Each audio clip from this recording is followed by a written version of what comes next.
Hello everyone, today I'm going to be replacing a tie rod end on this Cub Cadet 129. This has happened about 15 minutes after I got mowing. Right after I got this mower deck put back on, this tie rod end fell apart and I tried to tie it back together and like hammer it back on. It felt like maybe it would stick together for a little bit longer, but no. So we're going to go ahead and replace this, and maybe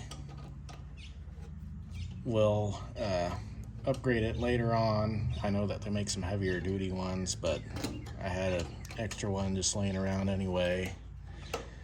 So we're going to throw that on.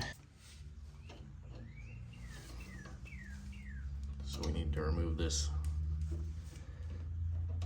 little pin first.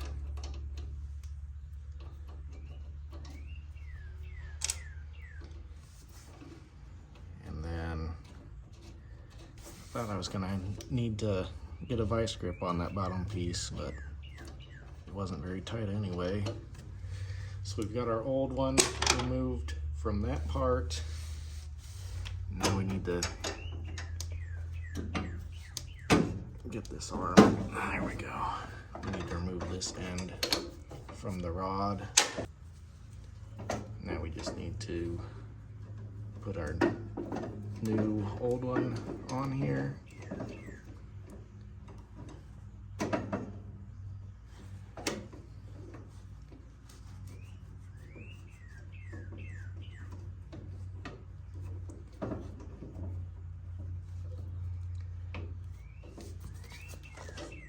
Turn the tire a little bit to get it lined up.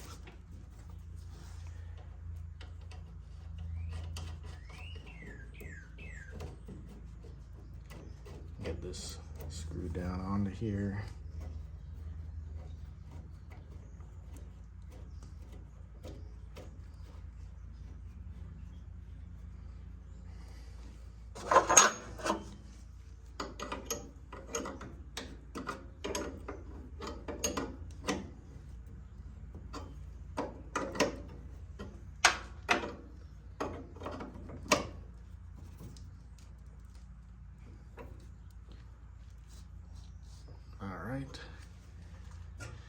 So we've got it tightened down, and then I backed it back off to line this crown style nut with the holes. So I'll put our pin back in there to keep it from loosening up. You might need to adjust the alignment on this. Obviously just you can just eyeball it on a lawnmower. We'll get the wheels straight. This should be the same as it was before. It looks like it's all right. But if you start driving in, notice that's not going where you think it should be going. You can take this back off and then move this nut either in or out, and then screw the end back on and adjust it that way. Thanks for watching, and God bless.